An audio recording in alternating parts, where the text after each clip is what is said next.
Hello শহর দুর্গাপুর প্যান্ডেল পরিক্রমা পর্বের এটি হচ্ছে দ্বিতীয় ভিডিও। আমরা প্রথম ভিডিওতে বেঙ্গল অম্বুজার প্যান্ডেল পরিক্রমা করেছিলাম আর বেরোনোর সময় আপনাদের দেখিয়েছিলাম কি এই বেঙ্গল অম্বুজার থেকে বেরিয়ে আমরা চতুরঙ্গর দিকে প্রবেশ করব।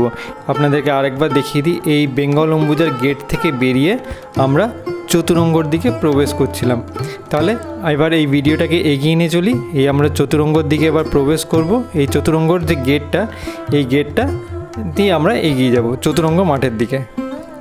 এবার কিছুটা এগিয়ে গেলেই আমরা দেখতে পাবো সেই চতুরঙ্গ মাঠটা, যেটার অপেক্ষা আমরা করছি। এবার একটু এগিয়ে যাওয়া যাক। আপনারা যদি এই দূরত্বটা বাইকে করে যান তাহলে কিন্তু 2 থেকে 3 মিনিট লাগবে, আর যদি পায়ে হেঁটে যান তাহলে কিন্তু 7 থেকে 8 মিনিট নিশ্চয়ই লাগবে। তাহলে আমরা মোটামুটি এবার পৌঁছাতে চলেছি। এই মাঝখানে কিছু রাস্তা রিপেয়ারের কাজ চলছিল, এই আমরা এবার প্রবেশ করতে যাচ্ছি চতুরঙ্গ মাঠের দিকে। একটুখানি এগোলেই এবার চতুরঙ্গ, এই দেখুন চতুরঙ্গ মাঠে আমরা পৌঁছে গেছি। এবার এখানে আমরা প্যান্ডেলটা সাইড থেকে দেখতে পাচ্ছি। আমরা ফ্রন্ট ফেসের দিক থেকে দেখতে পাবো, তার জন্য আমাদেরকে আরেকটু এগিয়ে যেতে হবে, যেটাকে আমাদের আলাদিন খান বীথি যে রোডটি আছে সেই রোডের উপরে আমরা পৌঁছে যাব। তা আমরা এখানে আপাতত গাড়িটা আমাদের পার্ক করে এরপর আমরা মাঠের মধ্যে প্রবেশ করে দেখে নেওয়ার চেষ্টা করব কি চতুরঙ্গ মাঠে কি তৈরি করা হচ্ছে। আমরা এবার চতুরঙ্গ মাঠের দিকে ঢুকে যাচ্ছি। আমরা সাইড থেকে এন্ট্রি নেব এখন। যখন পরে আবার প্যান্ডেল কমপ্লিটলি তৈরি হয়ে যাবে সেই সময়তে আমরা আপনাদের ফ্রন্ট সাইড থেকে দেখাবো। যাই হোক, আমরা চটপট গাড়িটি পার্ক করে মাঠের মধ্যে প্রবেশ করে গেলাম। এবার আমরা দেখতে পাবো যে প্যান্ডেলটা কি আকার নিচ্ছে, কত দূরে আমাদের প্যান্ডেলের প্রস্তুতি হয়েছে। চলুন এবার ধীরে ধীরে প্যান্ডেলের দিকে আমরা এগিয়ে যাব।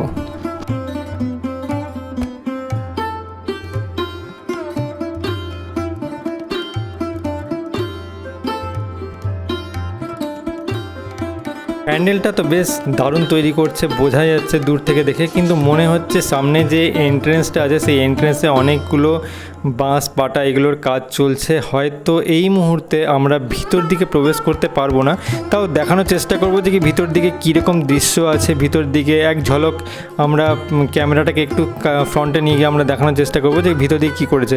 এখান থেকে যেটা দেখতে পাচ্ছি ভিতরে একটা জলের একটা ব্যবস্থা আছে ওখানে, যেখানে জল থাকবে তার মধ্যে হয়তো কিছু একটা ব্যবস্থা ওদের হবে।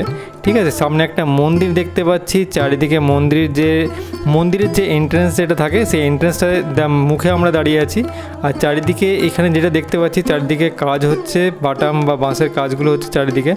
তার মানে কি একটা কোনো জায়গা ঘেরা থাকবে, তার মাঝখানে মন্দির থাকবে। কিছু কারিগরদের সাথে কথা বলে জানতে পারলাম যে এই প্যান্ডেলটি গুজরাতের নীলকণ্ঠ স্বামীনারায়ণ মন্দিরের আদলে তৈরি করা হচ্ছে। এক্স্যাক্ট তথ্যটিকে আমি এখনও শিওর নেই, তাও এই জিনিসটা জানতে পারলাম। দিকে কিছু চূড়া আছে এখানে সামনে ফ্রন্ট সাইডে, প্লাস চারিদিকেও আছে। তা এখন কাজটা অনেকটাই ইনকমপ্লিট আছে, তবে দেখা যাক কি এরা কবে কমপ্লিট করতে পারে। চতুরঙ্গে প্রবেশ করার 3টি পথ আছে। এটা হচ্ছে মিশন ক্লিনিকের পাশ দিয়ে, ঠিক যেটা আলাদিন খান বীথির রাস্তাটা চলে যাচ্ছে সেই রাস্তা দিয়ে এই এখানে প্রবেশ পথটা আছে। এটা হচ্ছে মেন এন্ট্রেন্স যেটা এখানে আছে। একটা চলে আসে আপনার সেই যেখানে স্মার্ট বাজারের দিক থেকে, সেই স্মার্ট বাজারের দিক থেকে এই রোডটা কানেক্টেড আছে। এই রোডটা সোজা চলে যাবে স্মার্ট বাজারের দিকে, মাঝখানে আপনার বাঁ হাতে পড়বে চতুরঙ্গ মাঠটা। আমরা একটুখানি এগিয়ে গিয়ে দেখিয়ে দিচ্ছি আপনাকে।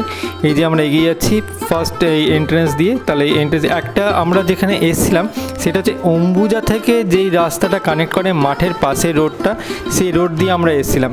এবার এইটা হচ্ছে যেটা আপনার মিশন ক্লিনিকের পাশ দিয়ে যেটা আপনার এগিয়ে যায় আলাদিন খান বীথি রোড, সেই রোডটা, এবং এই রোডটাই সোজা চলে যাবে আপনার স্মার্ট বাজারের দিকে।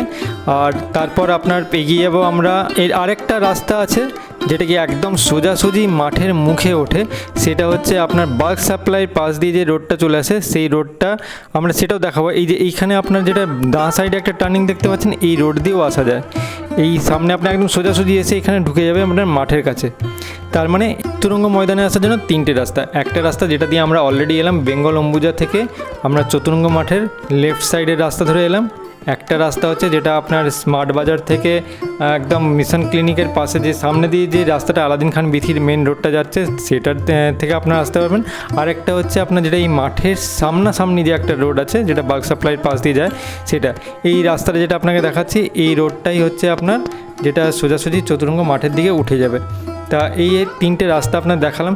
এরপরে আমরা আবার দেখাবো যখন প্যান্ডেল কমপ্লিট হয়ে যাবে, আমরা পুজো পরিক্রমায় বেরোবো, সেই সময় আপনার দেখাবো। তাও একবার আপনাদেরকে এই ঝলকটা দেখিয়ে দিই। এই রোডটা যে আপনার বাল্ক সাপ্লাইয়ের পাশ দিয়ে এসে এদিকে ঢুকে গেলে সোজাসুজি তখন আপনি এই রোডটা পাচ্ছেন, আর এইটাই সামনে চলে যাবে আপনার চতুরঙ্গ ময়দান। দেখুন সামনে প্যান্ডেলটা আমরা দেখতে পাচ্ছি, এটাই হচ্ছে চতুরঙ্গ ময়দান।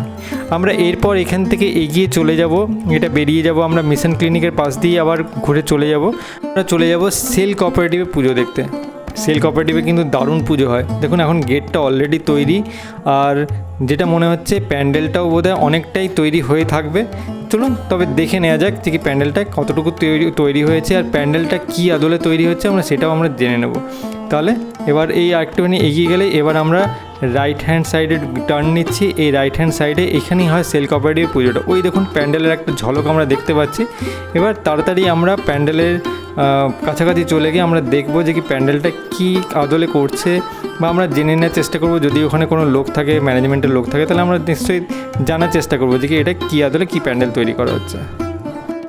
যদিও আমি ঠিক শিওর নয়, তবে মনে হচ্ছে এটা থাইল্যান্ডের কোনো বুদ্ধ মন্দিরের আদলে কিছু একটা তৈরি করা হচ্ছে। আমি শিওর নয়, যতক্ষণ না এখানে কোনো কর্তৃপক্ষের সাথে কথা বলা যায় ততক্ষণ শিওর নয়।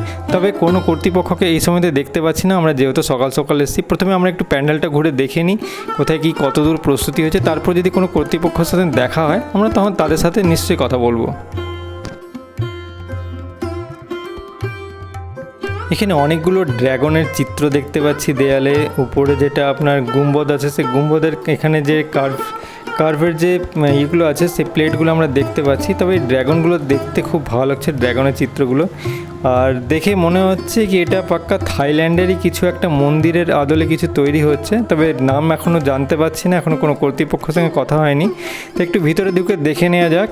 এখানে ভিতরে আমরা প্রবেশ করছি। ভিতরের সাজটাও বেশ ভালো করেছে। চারিদিকে ড্র্যাগন দেখতে পাচ্ছি। উপরের যেটা আর্চ, সেই আর্চ খুব ভালো করেছে। এখানে একটা রাক্ষসের মুখ দেখতে পাচ্ছি। এখানে অনেক কিছু আছে যেটা কি কমপ্লিট তৈরি হওয়ার পর খুব ভালো লাগবে। এখানে একটা দৈত্য আছে, দৈত্য মানে স্ট্রাকচার আছে। সেই স্ট্রাকচারটা হাফ স্ট্রাকচারে সেগুলোকে ফিট করা হবে। তা যাই হোক, জিনিসটা মনে হচ্ছে যখন এইদিকে চারিদিকে গুম্বদের উপরে আপনার অনেকগুলো রাক্ষসের মুখ আছে। যাই হোক, যখন জিনিসটা কমপ্লিট হবে দেখে মনে হচ্ছে খুব একটা ভালো জিনিস হবে। আর সম্ভবত এটা কোনো বুদ্ধ মন্দির রিলেটেড কিছু হবে।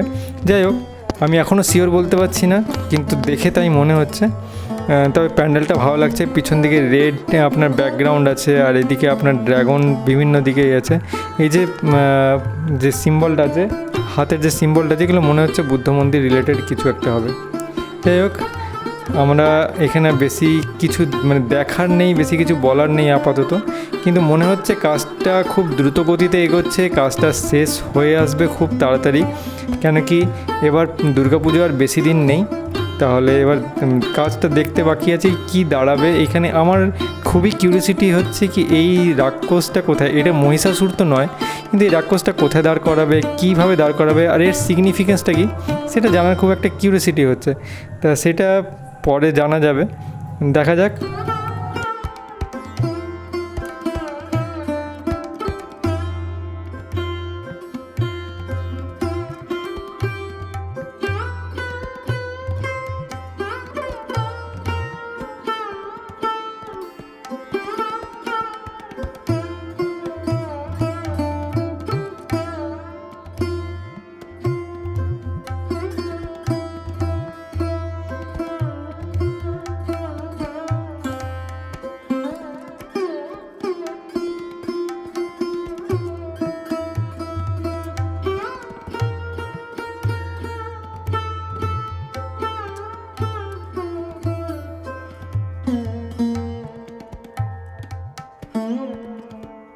আমরা কিছু কর্তৃপক্ষকে এখানে পেয়েছি, তাদের কাছে এবার একটু জেনে নেওয়ার চেষ্টা করব যে কি এটা মন্দিরটা কী আদলে তৈরি হচ্ছে। এটা থাইল্যান্ডের বৌদ্ধ মন্দিরের আদলে তৈরি হচ্ছে রঙের পাহাড়। পশ্চিমাঞ্চল দুর্গাপুজো কমিটির তরফ থেকে করানো হচ্ছে। এটা স্টিল কোঅপারেটিভের জায়গা। প্রতিমা আসছে কৃষ্ণনগর। একটা বৌদ্ধ মন্দিরে এটা একটা থাকে ওদের আর কি ওখানে রাক্ষসটা থাকে আর কি। হ্যাঁ, এটা প্রথা ওদের। আচ্ছা, ঠিক আছে, ধন্যবাদ। তাহলে যেমনটি আমরা জানলাম কি এটা সেল কোঅপারেটিভের পুজো এবং এখানে প্রতিমা আসছে কৃষ্ণনগর থেকে, আর এটা হচ্ছে থাইল্যান্ডের বুদ্ধ মন্দিরের আদলে এটা তৈরি করা হচ্ছে এবং রাক্ষসটি ওখানকার একটি প্রথা নিয়ে আমরা 3টি প্যান্ডেল পরিক্রমা করলাম, বেঙ্গল অম্বুজা, চতুরঙ্গ মাঠ আর সেল কোঅপারেটিভের মাঠ। আর যদি আপনাদের এই প্রয়াসটি ভালো লেগে থাকে তাহলে প্লিজ এই ভিডিওকে লাইক করুন, আপনার বন্ধুবান্ধবের মাঝে শহর দুর্গাপুর পেজ আর ইউটিউব চ্যানেলকে একটু ছড়িয়ে দিন। আর আপনাদের সাথে আবার দেখা হবে এক নতুন ভিডিওতে নতুন কোনো তথ্য নিয়ে। ধন্যবাদ।